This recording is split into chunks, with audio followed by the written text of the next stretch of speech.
নমস্কার। হোয়াটসঅ্যাপ স্ট্যাটাসে আজ একটি কবিতা দেখতে পেলাম, বেশ ভালো লাগলো। কবির নাম লেখা ছিল না।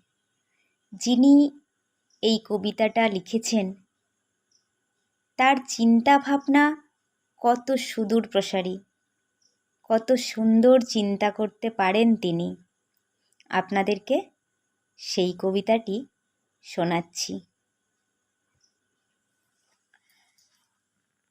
এ এক অন্য চিতা, আমি পুরুষ, আমি ধর্ষক নই, আমি ধর্ষিতার পিতা। চোখের সামনে দাউ দাউ করে জ্বলছে মেয়ের চিতা। আজও তবু আসে সকাল, আজও নামে সন্ধ্যা। এখন ভাবি ভালোই হতো যদি স্ত্রী হতো মোর বন্ধা। ভাই, আমিও পুরুষ, ধর্ষক নই, ওই ধর্ষকটার পিতা। যদি জন্মমাত্র জ্বালিয়ে দিতাম এমন ছেলের চিতা, তবে কাঁদত না কোনো ধর্ষণ হওয়া নির্যাতিতার পিতা।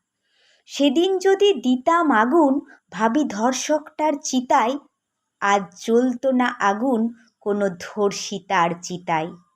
আমার বুকেও জ্বলছে আগুন, নেভাতে কি আর পারি? অনুতাপে কেঁদে বউটা বলে, ভালো হতো যদি হতাম বন্ধা নারী। নমস্কার।